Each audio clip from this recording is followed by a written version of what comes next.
Hello everyone, this is Vaishali. I really welcome all of you on my YouTube channel.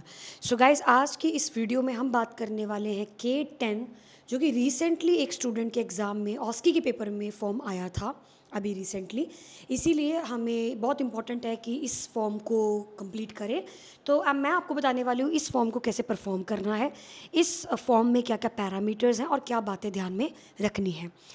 सबसे पहले मैं आपको बता देती हूँ, ऑस्की का जो ऑस्ट्रेलिया का एग्ज़ाम है, उस एग्ज़ाम में आपको 10 स्टेशंस पेपर में आते हैं, आपको 7 पास करने होते हैं मिनिमम। तो जो परसेंटेज है ओवरऑल वो 70% है उस पेपर को पास करने के लिए। और आपके जो 7 स्टेशंस होते हैं वो शॉर्ट होते हैं, और जो बचे हुए 3 स्टेशन होते हैं उनके बारे में हमें जानकारी नहीं होती है। तो ये जो आप फॉर्म देख रहे हैं K10, ये एक रिस्क असेसमेंट की कैटेगरी का फॉर्म है, और इस फॉर्म को पढ़ना और परफॉर्म करना बहुत इंपॉर्टेंट है, क्योंकि आपके एग्ज़ाम में भी ये फॉर्म आ सकता है। So without wasting any time, let's start the video. ये K10 फॉर्म है। सबसे पहले तो ये क्वेश्चन आता है कि आप इसे परफॉर्म करना कैसे स्टार्ट करोगे। तो आप कमरे में एंटर करेंगे, आप डोर क्लोज करेंगे, you will look for the scene safety, you will do the hand hygiene. Obviously, if your exam is in Melbourne, you are going to hand over the ID card and then hand hygiene. Now approaching the patient.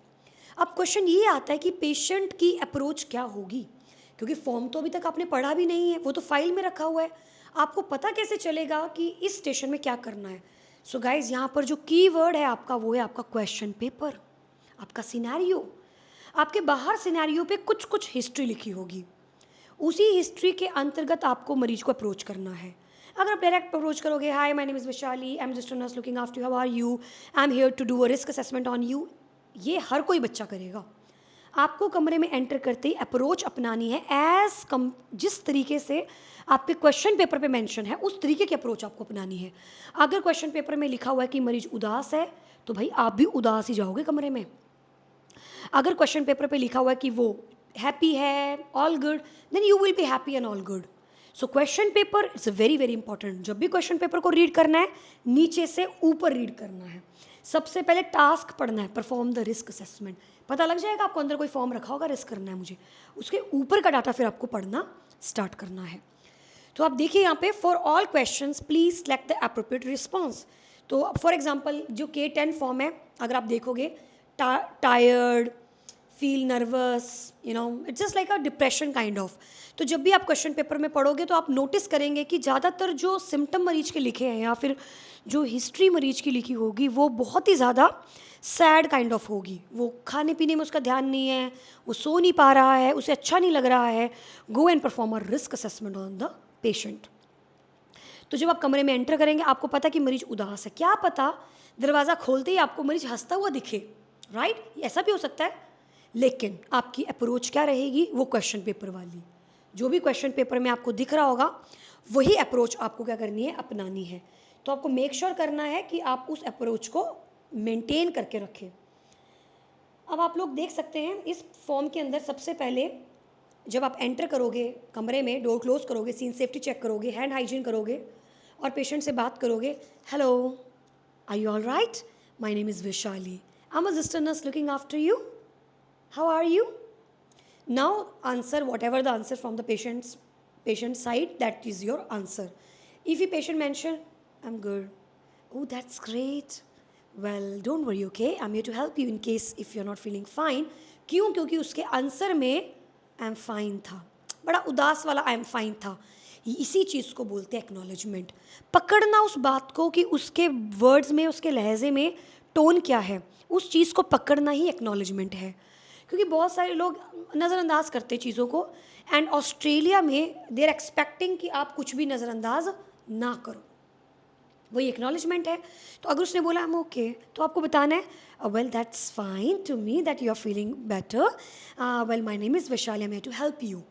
अब मैंने ये नहीं बोला I am here to do a risk assessment on you, क्योंकि ये बहुत ही ज़्यादा like on track नहीं लगता है।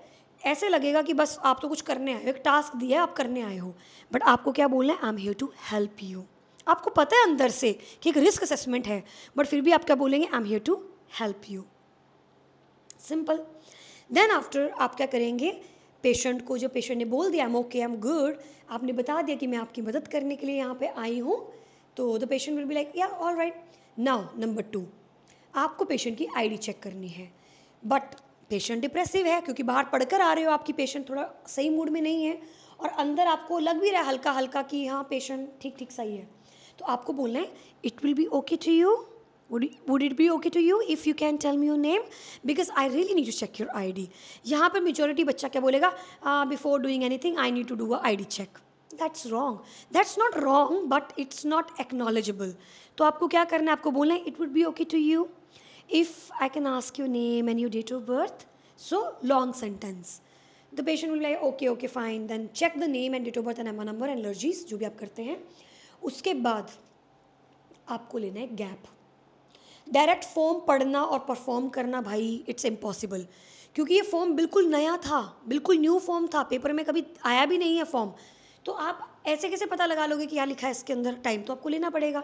इसीलिए आप हर प्रकार के रिस्क में थोड़ा सा वक्त तो लें।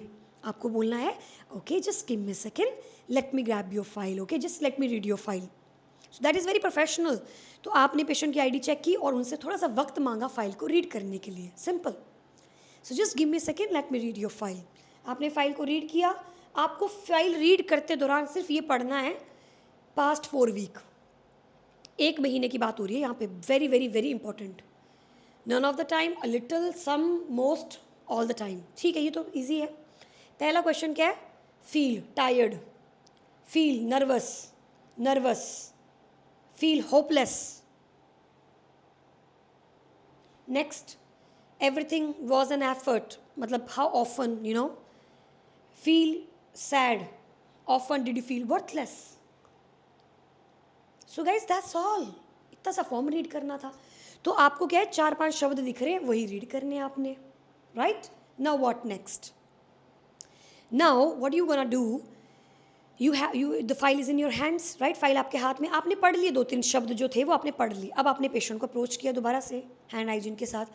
सो John now I am going to ask you few questions, I hope that's okay to you. That is absolutely okay to him. ये भी नहीं बोलना चाहते तो आप ये भी बोल सकते हैं, well John is it okay if I sit next you, let's talk because I have seen in your file that you were not fine, from the past few weeks, right? So let's talk about it, and don't worry, I'm going to maintain the confidentiality. I'm not going to share your data with anybody else except your physician. Number 2, I'm going to maintain your safety, okay? Number 3, in case if you feel my questions bothering you or you're not feel comfortable, please let me know, I will stop it straight away. Is that okay to you? Now you can start the conversation. तो ध्यान में रखना है, सबसे पहले door close, scene safety, hand hygiene. Then after approaching the patient as per scenario recommendations, as per scenario, then tell them that you are here to help them, you are not here to do a risk assessment, you are here to help them. And then after you will go for the ID check and you're going to take few seconds like 10 seconds or 1 minute to read the file। क्या फ़ायदा है ऐसे station का जिसमें आपको पता ही नहीं है पूछना क्या है, उस स्टेशन का कोई फ़ायदा हुआ, कोई फ़ायदा नहीं है। इसीलिए फ़ायदा यही है कि आप उसको ये बोलें कि मुझे बस कुछ सेकंड दीजिए, मैं आपकी फ़ाइल रीड कर लेती हूँ, and it is very professional, absolutely. Next, फिर आप पेशेंट से बात करेंगे, पेशेंट को पूछेंगे आप कैसे हैं, और 3 बातों का जिक्र करेंगे, कॉन्फिडेंशियलिटी, क्वेश्चन बॉदर करते हैं, और आपकी सेफ्टी मेंटेन की जाएगी, सिंपल एज क्लियर। नाउ अब आपको पता है, आपने पढ़ लिए क्वेश्चंस क्या क्या हैं, आपने इन क्वेश्चंस को पढ़ लिया। मेन चीज़ है K10 use 5 value response option for each question, all of a time, most of the time, some of the time. मालूम है ये हमने पढ़ लिया ऊपर। Maximum score 50 indicating severe distress, minimum score 10 indicate no distress. तो मतलब आप डिस्ट्रेस ही फाइंड कर रहे हो, सिंपल। ये लाइन आपको कन्फर्म करके पढ़ लेनी है। Question 3 and 6 are not asked if the preceding question was none of the time, in which case question 3 and 6 would automatically receive a score of 1। Simple भाई, बहुत सारा ऐसा होता है कि हम सारे क्वेश्चन नहीं पूछते होते, हम कुछ क्वेश्चन पूछ के भी अंदाज़ा लगा के बाकियों को भर देते हैं। वही बात वो बोल रहा है कि अगर तुम्हें लग रहा है तो तुम्हें ज़रूरी नहीं है कि तुम सारे क्वेश्चन पूछो। अब बात ये आती है कि क्वेश्चन पूछने क्या हैं। सबसे पहले तो मैं आपको फॉर्म के बारे में, फॉर्म के क्वेश्चंस बता देती हूँ, फिर मैं आपको बताऊँगी ट्रिक क्या है। तो देखिए क्वेश्चन क्या आपके सामने, क्वेश्चन को रीड कीजिए। About how often did you feel tired out for no good reason. बताओ मुझे कि कितना ऑफनली तुम बिल्कुल कैसा फील करते हो, टायर्ड, मन नहीं करता कुछ भी करने का, किसी कारण से कोई मन ही नहीं है, मतलब कोई कारण नहीं है, किसी ने चांटा वाटा नहीं मारा, but still you are not feeling fine and you are tired for no reason. How oftenly? Next, how about often did you feel nervous? आप नर्वस कितना फ्रिक्वेंटली हो रहे हो?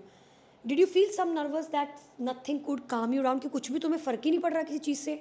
ऐसा भी हुआ है क्या? क्योंकि कुकिंग अच्छी लगती है तो कुकिंग करेंगे तो सब ठीक हो जाएगा, तो ऐसा हो रहा है क्या कुकिंग करने के बावजूद भी कुछ अच्छा नहीं लग रहा?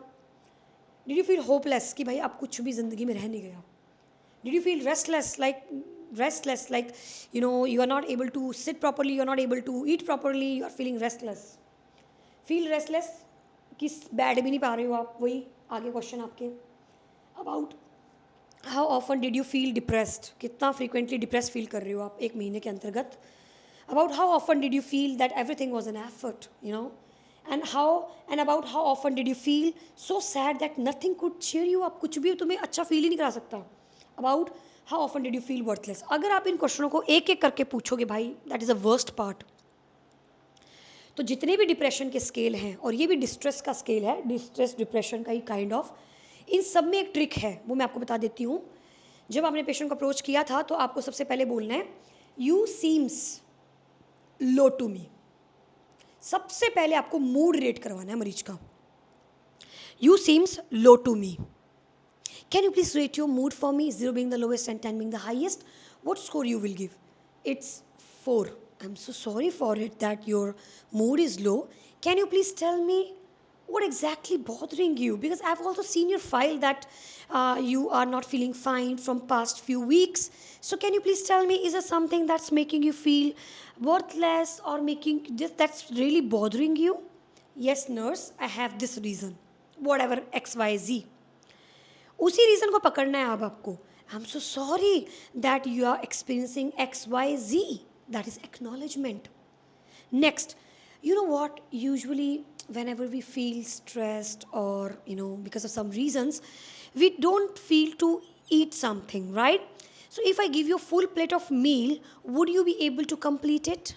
No, nurse, I won't be able to complete it. Okay, okay, that's okay. I'm going to share this finding to the physician. And what about your sleeping pattern? Are you able to sleep properly? No, nurse. Can you please tell me, are you experiencing any restlessness? आ गया question यहाँ पे, right? तो ये question अब आया है जाके, लेकिन मैंने पहले क्या बोला फिर? IPR, therapeutic relationship with the patient. So in all the depressions, in all the risk, majority depression and distress risk, you have to ask number 1 mood score सब में करना है। नंबर टू आपको करना है पेशेंट का क्या? ईटिंग पैटर्न और स्लीपिंग पैटर्न, क्योंकि भाई डिप्रेशन में और डिस्ट्रेस में ये 3 तो भाई इफेक्ट होंगे ही होंगे।